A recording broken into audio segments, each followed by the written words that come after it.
Alors bonjour à tous, bonjour David. Bonjour à tous. Alors ça y est, on est à la fin de l'année. Ce qui dit fin d'année dit aussi rentrée des koi, des Nisei et de Sensei. Voilà.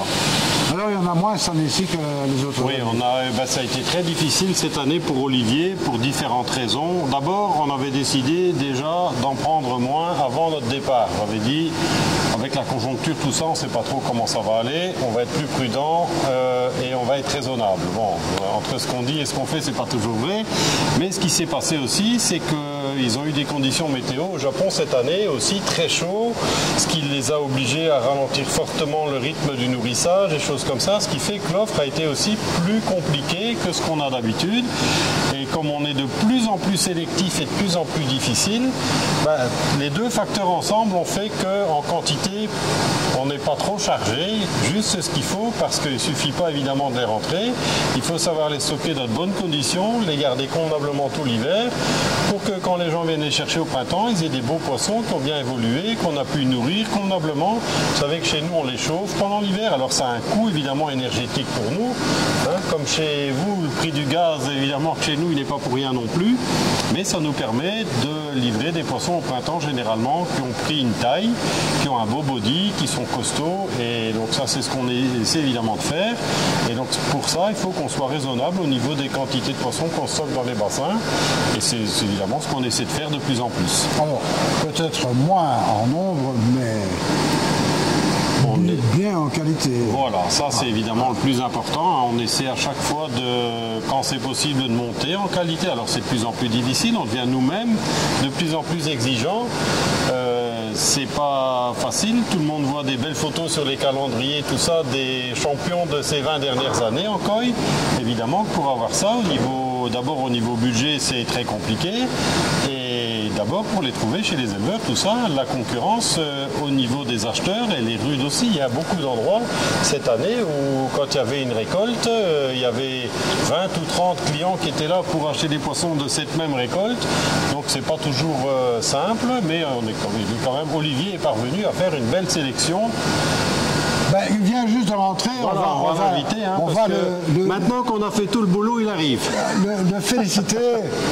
Voilà la tête. La tête, mon cher Olivier, comment vas-tu? Ça va? Tu sais que j'aime bien. Je sais que tu adores ça. Les émissions en live et tout ça, tu adores ça. Et comment s'est passé ton voyage? Bon. Ouais. Difficile quelquefois, mais bon. Il a fallu chercher encore plus que l'année passée, mais dans l'ensemble c'était bon. C'était bien. Sélectif, on va dire. Moins du Touvenant, tout ça, quelques poissons plus chers cette année aussi. Mais toujours quand c'était des bonnes affaires à faire, sinon pas cher pour ce que c'est, ou pas bon, beaucoup pas bon. Vraiment beaucoup de colis mauvais. Mais tu diras toujours que c'est trop cher. Ouais, l'éleveur non. Il doit gagner sa vie aussi. Exactement. Ouais, il faut trouver l'équilibre évidemment à ce que ce soit pour tout le monde viable, c'est-à-dire que l'éleveur puisse gagner sa vie dans de bonnes conditions.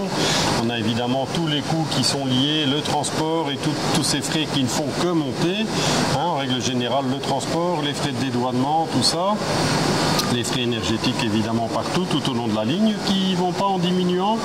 Et donc tout ça fait que c'est pas simple, mais bon, malgré tout, on a une belle sélection et de quoi les garder en de bonnes conditions pendant l'hiver, ça c'est le plus important. Ce qu'on voit, c'est que le problème, c'est qu'ils récoltent un bassin, mais qu'est-ce qu'il y a de bon dans le bassin? Ils ont tellement de koi standards ou problèmes, nageoires ou body, ou toujours. Donc ils ont quelques koi de bons sur 100 ou 200 koi quand ils récoltent. Donc les quelques bons, on ne va pas non plus les acheter au standard. Donc on paye plus cher, mais le reste, ils ont tellement de koi standards qu'il n'y a pas assez de bons koi pour tout le monde. Ça c'est le problème. Alors on va voir ce que que tu as sélectionné, hein, puisque on va faire quelques bowls, hein, c'est le but du jeu. En tous les cas, moi déjà d'avant, je te dis félicitations pour ta sélection. Bon, je suppose que ton patron ne te le dira pas, mais enfin, moi je te le dis quand même. Il l'a dit, c'est très Quand bien. c'est pas bien, je le dis, mais quand c'est bien, il faut le dire aussi. Oui, bon, c'est vrai. m'a beaucoup encouragé. Allez, J'aimerais bien que tu trouves encore. J'aimerais mieux d'être avec, hein, mais quand je suis avec, moi, mon boulot. À mon avis, tu as dû demander des goshiki, je pense. Ah, mais ça n'a pas besoin, moi j'aime bien aussi. Ça va. Allez, restez avec nous, on va regarder ce qu'il y a dans les bols. On y va. Ok David, ici on est dans un premier bowl. Voilà, un petit bowl, on va commencer doucement, comme on fait d'habitude. Hein. Bon, enfin, bon, c'est pas un si petit bowl que ça, il faut le Voilà, dire. le bowl est assez grand et il y a quand même quelques beaux poissons dans le bowl, même si on reste là sur des choses entre guillemets assez classiques. On a par exemple un beau Ginri no Shiba de chez Igarashi Seiki. On a un Kumon Ryu, c'est d'ailleurs le seul qu'on a pu trouver, qu'on a trouvé qui était suffisamment bon de tout le voyage. Donc on a un seul Kumon Ryu à vous proposer, on n'en a pas d'autres. Donc c'est pour ça que j'ai sélectionné pour vous montrer. C'est une variété qui est quand même assez peu courante et pour lesquelles il y a quand même de la demande. Malheureusement, il y aura certainement plus de demandes que d'offres. Ensuite, un Tansho Showa de chez Osokai.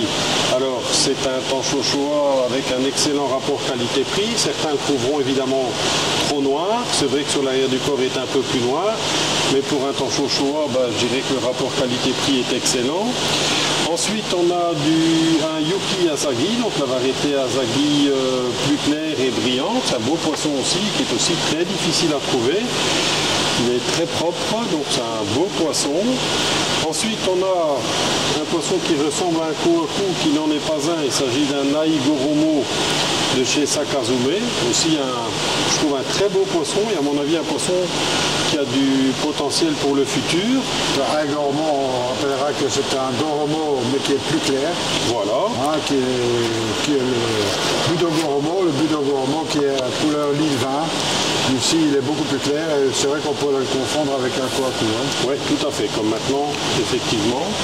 Alors ensuite, on a ici un Yamabuki de chez Sakazume. Donc là, pour la petite histoire, j'ai voulu le présenter parce qu'on en a... bon, évidemment que pendant la récolte des Nisai et des Sansai au Japon, c'est toujours la même chose. C'est une question d'opportunité, il faut être au bon endroit au bon moment quand l'éleveur revient avec la récolte de l'un de ses bassins à chaque fois. Si on a la chance d'être là dans les premiers, donc là en l'occurrence pour les Yamabuki, on était les premiers lorsqu'il a ramené un bassin complet et on a pu sélectionner tous les meilleurs. Donc ça nous permet d'avoir des très très beaux poissons et surtout un excellent rapport qualité-prix pour des gens qui recherchent des Yamabuki. On a ça en Yamabuki pour cette saison et on a eu la même opportunité chez Izumiya. C'est évidemment une très grande marque pour les Yamabuki, mais qui sont des poissons plus gros et d'une catégorie de prix et de budget nettement plus élevé. Donc ici on est sur du Yamabuki de chez Sakazume. Et alors le petit jaune et blanc, le petit Ariwake également de chez Sakazume. Même histoire, donc les Ariwake, on a beaucoup de demandes chaque année et c'est pas facile d'en trouver des beaux. On en a quelques-uns, mais jamais suffisamment par rapport à ce qu'on nous demande. Donc voilà, un petit bol pour dire de... Ah, et j'en ai oublié, hein. Je l'ai préparé, mais je ne l'ai pas mis. Il y a également le petit métallique là qui est assez joli. Alors je vais prendre la petite fiche pour donner les détails. Il s'agit d'un Kiko Kuryu, c'est un peu un nom à dormir dehors, mais c'est comme ça qu'il s'appelle, de chez Osokai. Donc c'est un beau poisson aussi pour les gens qui recherchent du métallique. Un poisson qui sort un peu de l'ordinaire. Donc un premier bowl où on présente quelques petites variétés qui sont sympathiques avec des bons rapports qualité-prix. Bon, comme toujours, tous les ans, on essaye de trouver de bonnes choses. Bien sûr, c'est pour ça qu'on y va et c'est pas facile, loin de là. Hein. Olivier a fait une belle sélection cette année. C'est très sélectif, il a quelquefois la réputation d'être un peu trop sélectif, mais il vaut mieux être trop sélectif et avoir du beau et que de prendre des grandes et des très grandes quantités de poissons qui ne vont pas facilement trouver acquéreur. Donc quand on va là-bas en automne, c'est clairement pour essayer de choisir la crème et le meilleur, en vous offrant bien entendu, comme toujours, le meilleur rapport qualité-prix possible. C'est ça. Allez, on passe ces au poissons suivant. sont disponibles quand? Alors ils sont chez nous, hein, donc la vidéo évidemment, ils sont chez nous. On fait un week-end de porte ouverte donc le 17 et 18. Il y a possibilité pour les gens qui le souhaitent de déjà mettre une option sur certains poissons. Hein, donc si les poissons qui sont disponibles sur page Facebook et sur le site, vous allez trouver toutes les fiches, chaque fois avec une référence, donc la référence du poisson, le nom de l'éleveur bien entendu et son prix. Donc les gens peuvent mettre une option qui doit être confirmée le samedi, donc le premier jour de la porte ouverte avant 11h. S'il n'y a pas de confirmation à ce moment-là, le poisson est automatiquement remis en vente et donc accessible pour les gens qui seront sur place lors de la porte ouverte. Donc pour les gens qui viennent, pas de souci. Pour ceux qui ne viennent pas, il faut que ce soit confirmé avec un acompte de 30% qui soit versé avant le samedi matin pour la porte ouverte, donc pour les gens qui ne peuvent pas se déplacer. Bon, on rappellera quand même pour ceux qui l'ignoreraient, ce qui est peu probable, mais enfin on ne sait jamais, l'adresse du site. Alors oui, l'adresse du site, donc ça n'a pas changé, poisson-or.com. Ça, poisson-or.com et vous allez retrouver tous ces poissons en photo, bien entendu. Voilà, donc à chaque fois avec leur fiche. Avec la fiche, l'OSEX, etc. Pour ceux qui le souhaitent, ils peuvent évidemment aller sur la page Facebook Bassin, où ils peuvent voir évidemment toute la sélection qui a été présentée aussi tout au long du voyage au Japon ces dernières semaines. C'est ça. Allez, on continue. Alors, ici, un bowl spécial Shinoda. Voilà, le bowl de notre éleveur, un de nos éleveurs favoris, pour différentes raisons. D'abord parce que c'est quelqu'un de très correct, avec qui on travaille depuis, je pense, pas loin d'une petite vingtaine d'années maintenant. Hein, les années passent vite. D'ailleurs, quand je regarde les vidéos, les premières fois où on est allé au Japon et celles où on regarde maintenant, on se dit oui, on a quand même un peu vieilli. Mais bon, c'est comme ça. Et lui aussi d'ailleurs. Alors, qu'est-ce que je présente dans le bowl? Donc ça, effectivement, c'est tout du Shinoda. Donc vous allez retrouver du Doitsu Showa. Il y a un très beau Doitsu Maruten Showa, qui est aussi pas facile à trouver non plus. Alors, un très beau Ginrin Showa. Donc, et il y a également aussi un Ginrin Ishowa, donc qui est aussi fort rouge avec celui-ci. Le Ginrin Ishowa qui est très beau. Doitsu Maruten Showa, qui est aussi pas quelque chose de courant, une superbe femelle en Doitsu Showa, regardez un peu le body, donc là vous voyez un petit peu, ça résume un peu la différence, ça se passe après tout commentaire, vous voyez un peu le gabarit de la femelle par rapport au mâle que vous avez pratiquement juste à côté, hein. Donc là il y a 3 femelles dans le bowl et 2 mâles, c'est pas difficile de voir la différence. C'est un très très beau poisson, hein. Donc là, en l'occurrence Nisai, donc quand vous voyez un peu le gabarit, c'est un poisson qui fait 54 cm, âgé de 2 ans, donc certainement un très très bon poisson pour le futur. On a aussi remarqué au long de toutes ces années, et c'est pas pour rien qu'on est devenu vraiment favori chez Shinoda, c'est qu'en fait ces poissons conviennent très très bien à la qualité d'eau qu'on a chez nous, qui est une eau qui est un peu plus dure, et donc l'évolution de ces poissons se passe très très bien à cause vraisemblablement, et en partie en tout cas, de la qualité d'eau qu'on a par chez nous, alors qu'il y a d'autres possibilités bien entendu de trouver des Doitsu où on a remarqué une moins bonne évolution dans le temps que celle qu'on avait de chez lui. Ces poissons non seulement restent beaux, mais ils sont super robustes, et même les mâles ont quelquefois un body où c'est pas facile de voir la différence. Et alors une petite nouveauté chez Shinoda, il y a dans le bowl le Ginrin Tsoragoi. C'est quelque chose de nouveau, il a commencé avec ça l'année passée. Et donc cette année, on en a trouvé pas beaucoup, parce que c'est le début, il n'y en a pas des grandes quantités. Et puis comme on est assez exigeant, on fait très attention à ce qu'on choisit qu'il n'y ait pas de défaut. Forcément que quand on a la possibilité de faire le choix comme ça, on n'a pas des grosses quantités. Mais comme je disais tout à l'heure, ce qui est important, c'est d'avoir des poissons qui vous offrent un bon rapport qualité-prix. Et là, en l'occurrence, qu'il y a dans la bassine, vraiment, je peux que vous les recommander. C'est des très très beaux poissons. Oui, entre parenthèses, très beau Ginrin pour le Tsoragoi. Oui, le Ginrin est superbe. Et alors, les Ginrin Showa, on pourrait en avoir 5 fois plus, on les prendrait, mais là aussi c'est très difficile d'en avoir des beaux comme ça. Quand il fait une récolte d'un bassin, chaque fois qu'on a pu, on est allé, et on a chaque fois écrémé, c'est-à-dire pris les meilleurs possibles, mais l'offre pour ce genre de poisson, elle est vraiment limitée. Ce Ginrin Showa là, Celui-là, oui, super. Il tape dans l'œil, hein. Franchement, très il beau sort du lot, c'est un superbe poisson. Vraiment, celui-là qui achètera ça, il sera très content. C'est un poisson qui va bien évoluer, ça. Oui, tout à fait. On le voit déjà, hein, le body, à tous les niveaux, c'est vraiment un très beau poisson. Ça ne deviendra pas un monstre en taille, probablement, mais ce sera un très très beau poisson en tout cas. Tout à fait. Voilà. Allez, on continue. Suivant. Alors, bon suivant. Bon suivant. Alors, dans l'ordre. Purachina tout d'abord. Donc pour la petite histoire, pour les Purachina, donc habituellement on les achetait toujours chez Shoguro. Et pour dire que cette année on a eu une opportunité chez Sakazume qui nous a permis de trouver des Purachina où le body était nettement mieux que chez Shoguro d'habitude.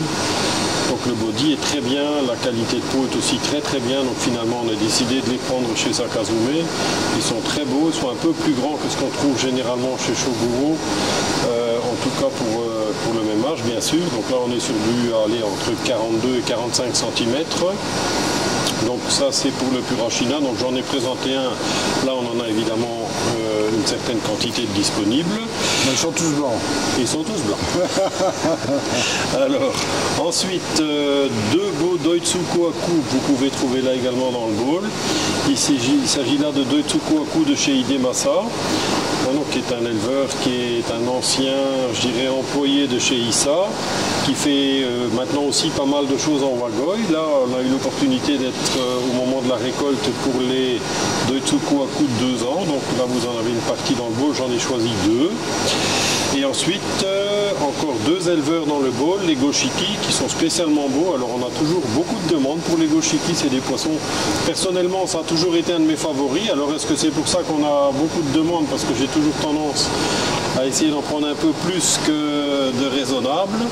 Mais chaque fois qu'on a l'occasion d'en prendre des beaux, on n'a pas du tout de difficulté à les vendre. Et là en l'occurrence, les Goshiki cette année chez Kawakami, même histoire, on est arrivé au bon moment, au bon endroit. Et donc je vais vous en montrer, on en a d'autres. Donc ça c'est ici les plus grands, on en a des plus petits, mais ils sont vraiment très très beaux. Il y a longtemps qu'on n'a pas eu des beaux Goshiki comme ça à Nisai. Et pour terminer, un poisson un peu moins courant qui vient de chez Oya, donc, qui est connu pour ses sankei, qui fait des superbes azagi. D'ailleurs, je vais vous les montrer tout à l'heure. On a quelques très belles femelles. On a pu acquérir à nouveau cette année. Ici, ce que j'ai dans le bowl de chez lui, c'est un Akamatsuba. Alors je pense que ça aussi, pourquoi je le présente? Parce que je pense que pour le futur, c'est un très beau poisson. C'est des poissons qui grandissent relativement vite de chez lui et assez fort. Et Akamatsuba, c'est malgré tout pas facile d'en trouver avec un beau maillage comme celui-là. Je pense que c'est pour le futur. Le maillage est particulièrement beau, il est très très régulier. C'est un poisson qui va encore noircir sur les côtés. Oui, tout à fait, il va devenir plus foncé. Qui va encore accentuer son maillage. Donc vraiment pour l'avenir, c'est un poisson qui a du potentiel. Je pense que c'est un poisson qui a un beau potentiel pour l'avenir. Et donc voilà la raison pour laquelle il est dans le bowl. Exactement. Allez, très belle sélection. Oui. Alors ici, David, bol suivant. Alors, tout d'abord, du métallique. Alors ici, on a 2 éleveurs. Donc on a Kawakami à nouveau pour des Goshiki. Je vous avais promis des Goshiki un peu plus petits. Mais étant un fervent des Goshiki, j'en ai encore sélectionné 3 pour vous montrer, parce que cette année, on en a un peu plus que d'habitude et ils sont superbes. Alors, donc Goshiki de chez Kawakami. Ensuite, on a un métallique qui est aussi de chez Kawakami. C'est aussi un beau poisson. C'est, bon, évidemment, une variété qui est un petit peu moins recherchée, mais qui est très jolie quand même. Ensuite, on a un Maruten Kabuto, j'appellerais ça comme ça. Alors peut-être qu'il y en a qui vont corriger. Montrer, c'est celui-là qui est ici dans le fond. C'est celui-là, oui, voilà. Tout à fait. Donc c'est assez spécial, on aime ou on n'aime pas, mais c'est particulier comme koi, raison pour laquelle j'ai voulu le montrer. Et ensuite du Ginrin Shagoi, qui reste évidemment un grand classique pour des gens qui veulent les poissons qui deviennent grands. Je vais quand même y attarder un petit peu en le présentant, parce que c'est pas facile non plus de trouver des... Avec un aussi beau Ginrin. Le Ginrin est vraiment beau. Vous voyez un petit peu la brillance des écailles. C'est pas facile à trouver non plus. Exactement. Donc voilà, c'est encore une fois, à part les Goshiki, des choses entre guillemets qui sortent un petit peu de l'ordinaire, Bon, mais qui sont de très belle qualité. Le cabuto, il a un très beau maillage aussi, il faut le dire. Hein. Oui, tout à fait. Et ça, c'est très certainement des poissons pour les amateurs de grands poissons. C'est des poissons qui ont tendance à grandir assez fort et assez vite. C'est ça. Et puis un peu spécial. Hein. Oui, tout à fait. Voilà, donc pour les Voilà, amateurs. maintenant, je propose qu'on change et on va passer sur un gabarit un petit peu supérieur. Ah ben d'accord. Ok, ici on passe catégorie au-dessus, on est dans les sensei. Oui, sauf pour Goshiki qui sont aussi des Nisai. Ah bon. Donc on a, oui, c'est un fameux gabarit, mais c'est deux très beaux Nisai. Donc désolé pour ceux qui n'aiment pas les Goshiki, j'ai pas pu me retenir. Hein. J'en ai encore mis deux. Donc deux superbes Goshiki. Après, c'est rare qu'on a une année comme ça avec les fameux Goshiki. Ensuite, on a un Doitsu Showa de Miyatora, qui est évidemment différent de ce qu'on a de chez Shinoda, que j'ai présenté tout à l'heure. Personnellement, moi, je préfère les Shinoda, mais il est différent, donc j'ai dit je vais le présenter quand même. Et alors, ce qu'on n'avait pas eu depuis un certain temps déjà, je pense l'année passée, l'année d'avant, on n'était pas parvenu à en trouver qui étaient bons et sans défaut des Ginrin Shagoi de chez Marudo. Donc là, on est Ginrin Shagoi Marudo. Donc ça, c'est des poissons qui deviennent incroyablement grands et vite. Mais la difficulté, c'est de les trouver sans défaut. Donc il n'y a pas de défaut sur les pectorales, qu'il n'y a pas de défaut au niveau des écailles. Bon, ici, on voit clairement qu'il y a deux écailles qui sont un peu héritées, c'est lié au transport. Hein. Donc ça, d'ici la semaine prochaine, je pense que ce sera parti. Ce sont des poissons qui sont rentrés hier. Avant-hier. Avant-hier, Enfin, la nuit d'avant-hier à hier. Donc il y a un bon 24 heures qui sont chez nous. Allez, une petite trentaine d'heures pour être précis. Donc évidemment que des gros poissons comme ça, au niveau manipulation, transport, emballage, déballage, c'est difficile qu'ils ne soient pas quelquefois un petit peu irrités d'un côté ou de l'autre. Donc, mais ça, maintenant, on a évidemment monté la température dans les bassins de stockage pour les aider à se remettre le plus vite possible du transport, comme on fait à chaque fois. Donc, mais pour le futur, encore une fois, si celui qui recherche un poisson qui attache de l'importance à une bonne évolution, c'est vraiment un très très bon choix. Et je suis convaincu que ça, c'est un poisson, s'il est mis dans des bonnes conditions, qui va pouvoir atteindre facilement 80-90 cm sans problème et assez vite. Remarque qu'en France, ce sera un peu différent. Ce sera 90. Voilà. Mais bon, ça reste quand même des poissons qui ont une taille absolument incroyable. Le Marudo, ça reste quand même un des maîtres sur les Shagoi de grande taille. Oui, tout à fait. Tout à fait. Ben voilà, je propose qu'on fasse encore un petit bol pour la route. Pour s'amuser. Allez. Ça me plaît. Alors ici, des pièces de grande taille. Oui, là on est sur du plus grand. Donc il y a une femelle Nisai, donc la Ginrin Tansho Showa de chez Miyatora. Donc c'est un beau poisson. Tansho Showa, c'est évidemment toujours assez recherché et souvent très cher. Ici c'est donc Nisai femelle, quand même un beau body déjà, une bonne taille. Le Ginrin est de bonne qualité. Donc en rapport qualité-prix, on est sur un très beau poisson aussi. Et alors les deux suivants, on a d'abord un Kogane de chez Marusei, donc ça c'est celui-ci. Ça c'est clairement pour des amateurs de grands poissons, c'est des choses qui deviennent vraiment grandes. Hein. Chez lui, on approche le mètre pour des poissons. Donc là on est un poisson qui est âgé de 3 ans et qui fait déjà une bonne soixantaine de centimètres. Ça vous donne une petite idée du potentiel de croissance. Et j'ai gardé le meilleur pour la fin. Oui, c'est un Asagi exceptionnel. Hein. Un Asagi qui est vraiment exceptionnel. On a pu avoir là aussi dans un bassin deux très belles femelles, donc âgées de 3 ans. À nouveau, potentiel de croissance 61 cm pour un poisson âgé de 3 ans. Donc au risque de me répéter, femelle de chez Oya. Donc c'est évidemment une excellente marque pour les Asagi. Et je peux dire que les clients à qui on en a vendu ces dernières années et qui ont choisi de prendre la haute qualité comme ça de cet éleveur-là, c'est sans exception des poissons qui sont vraiment devenus extraordinaires, avec lesquels vous pouvez aller à concours. Dans cette catégorie-là, il y a vraiment très peu de concurrence, tellement c'est difficile à trouver.